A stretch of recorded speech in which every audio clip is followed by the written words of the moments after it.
여러분, 혹시 오늘 아침에도 체중계 위에 올라가서 한숨 쉬셨나요? 저 김유진도 20대 초반엔 그랬어요. 밥 한 숟가락 덜 먹고 물 한 모금 덜 마셔서 500g이라도 줄어들면 세상을 다 가진 것 같았죠. 그런데 그거 아세요? 체중계는 우리에게 가장 큰 거짓말쟁이에요. 숫자가 줄었다고 좋아하지 마세요. 그게 지방이 빠진 건지 소중한 근육과 수분이 빠진 건지 체중계는 말해주지 않거든요. 제가 다이어트 전문가가 되기 전 그저 평범한 대학생이었을 때 이야기예요. 남자친구랑 데이트가 있는 날이면 전날부터 아무것도 안 먹었어요. 사과 하나, 고구마 반 개. 그렇게 버티면 살은 빠졌죠.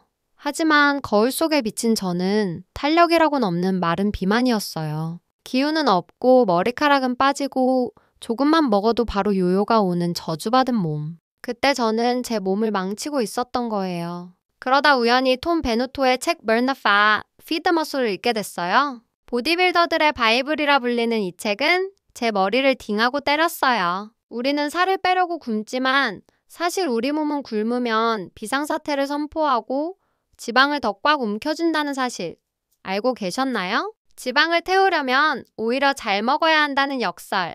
오늘 그 비밀을 하나씩 풀어드릴게요. 우리 몸은 아주 똑똑한 생존기계예요. 칼로리가 갑자기 확 줄어들면 뇌는 이렇게 생각해요. 어라? 식량이 부족하네? 주인이 죽을지도 몰라. 대사를 늦추고 지방을 아끼자. 이게 바로 기아 모드예요. 굶어서 뺀 살은 지방이 아니라 근육이에요. 근육이 빠지면 기초대사량이 떨어지고 결국 물만 마셔도 살찌는 체질이 되는 거죠. 정말 끔찍하지 않나요? 그럼 어떻게 해야 할까요? 톰 베누토는 우리 몸을 화로에 비유해요. 불을 활활 타오르게 하려면 어떻게 해야 하죠? 장작을 한 번에 왕창 넣고 하루 종일 기다리나요? 아니죠. 적당한 크기의 장작을 조금씩 자주 넣어줘야 불이 꺼지지 않고 계속 타오르죠. 다이어트도 똑같아요. 조금씩 자주 먹어서 대사의 불꽃을 계속 살려놔야 지방이 연소됩니다. 그래서 저는 하루에 3끼가 아니라 5끼에서 6끼를 먹기 시작했어요. 어머, 그렇게 많이 먹으면 살찌는 거 아니에요? 라고 물으실 수 있어요. 하지만 총 칼로리는 유지하되 그걸 여러 번 나누어 먹는 거예요. 아침, 간식, 점심, 간식, 저녁. 이렇게 먹으면 혈당도 안정되고 배고픔을 느낄 새가 없어서 폭식을 막을 수 있어요. 음식을 소화시키는 과정 자체에서도 에너지가 쓰이거든요. 이걸 식사성 발열 효과라고 해요. 그리고 중요한 건 내 몸을 아는 거예요. 사람마다 체질이 다 다르잖아요. 톰 베누토는 이걸 4배업, 중배업, 외배업으로 나눠요. 저는 물만 먹어도 살찌는 4배업에 가까웠어요. 이런 분들은 탄수화물에 민감해서 밥 양을 조금 더 줄이고 단백질 비중을 높여야 해요. 반대로 아무리 먹어도 살이 안 찌는 외배업 분들은 탄수화물을 충분히 드셔주셔야 근육이 생깁니다. 남들이 하는 식단을 무작정 따라하면 안 되는 이유죠. 식단의 핵심은 단백질이에요. Feed the muscle, 즉 근육에 먹이를 줘야 지방이 타니까요. 저는 매 끼니 손바닥만한 크기의 단백질을 챙겨 먹어요.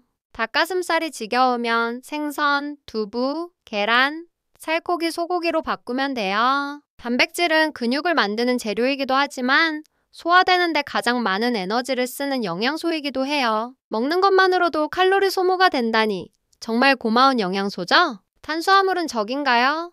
아니요.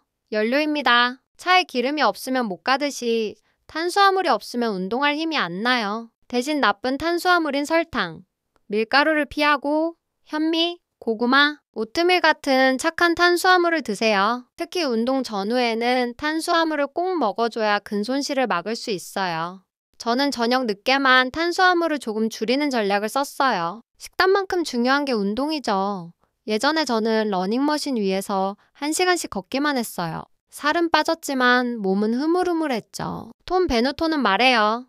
유산소는 지방을 태우지만 웨이트 트레이닝은 지방을 태우는 공장을 짓는다. 근육 1kg이 늘어나면 가만히 있어도 소비되는 칼로리가 하루에 수십 칼로리나 늘어납니다. 자는 동안에도 살이 빠지는 몸? 이게 바로 웨이트 트레이닝의 마법이에요. 혹시 근육 운동하면 울퉁불퉁해질까봐 겁나요? 하시는 분 계신가요? 걱정 붙들어 매세요.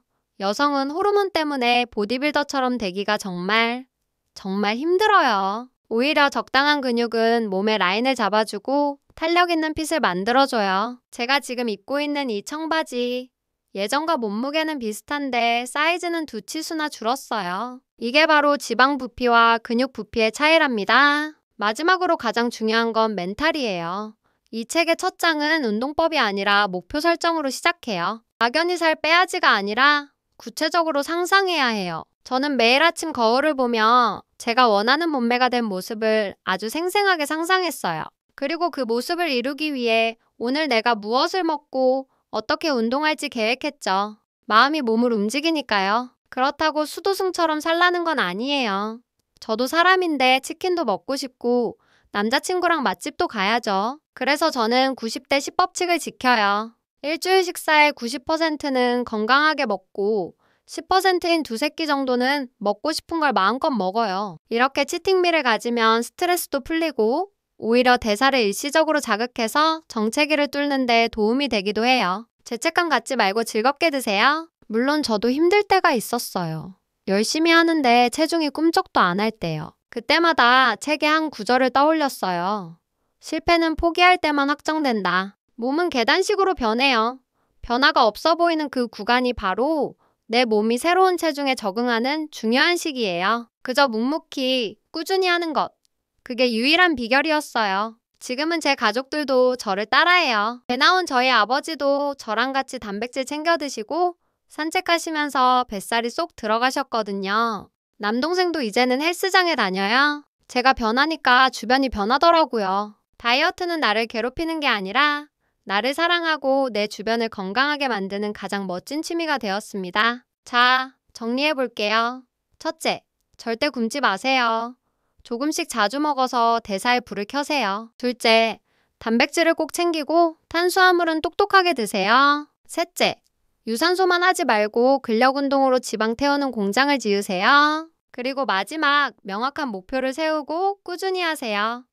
이 4가지만 기억하시면 여러분도 반드시 변할 수 있습니다. 굶는 다이어트로 고통받는 건 이제 그만하세요. 여러분의 몸은 사랑받고 영양을 공급받을 자격이 있어요. 오늘 당장 닭가슴살 한 팩을 사고 스쿼트 10개부터 시작해보는 건 어떨까요? 작은 실천이 모여 기적을 만듭니다.